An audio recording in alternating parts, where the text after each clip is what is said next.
একবার ছোট্ট করে হয়ে যাক তোমার কথাটা সেই তোমার ঐতিহাসিক কথাটা। এক প্লেটে 3টে পরোটা, আনলিমিটেড তরকারি, একটা আপেল পেঁয়াজ, একটা কাঁচা লঙ্কা, একটা সেদ্ধ ডিম, মাত্র 30 টাকা। যাতে হবে না ট্রেনের থেকে। এখন 30 টাকা আছে না 40 টাকা? এখন 3টে পরোটা 30 টাকা। 3টে পরোটা 30 এসছে, আগে শুধু 3 ছিল তাই তো? পরোটার দাম একটু মানে সাইজ বড় হয়েছে। মুর্শিদাবাদ থেকে এসছে সকালবেলা পরোটা খেতে। 2 জায়গা। রাজুদার কিন্তু লঙ্কাগুলো কিন্তু সেই চকচকে বড় বড়। চলো তারপরে রাজুদার কাছে আসলাম, রাজুদার সাথে দেখা করতে। যখন মিস হয়ে গেলাম বললাম একটাই যারা দাদা আছে দাদার কাছে যাই দেখা করি, দাদার সাথে গল্প করবো। আজ এই 6 তারিখে এসেছিলাম।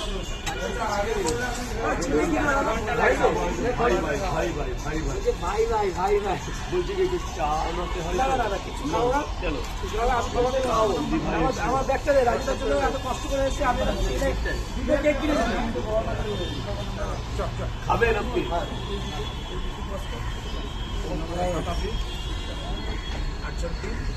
আমার আর যখন কেনার সময় ভাবিনি রাজুদার পরে আমার আরেকজন আমার সাথে ক্যামেরাম্যান, তার জন্য কিনেছি 2 বাপুচি কেক। ছোটবেলায় যেটা খেয়ে আমার বড় খাবে কিনা যাবে, দাদা এখন বড় খাবে কি বাবুজি কেক?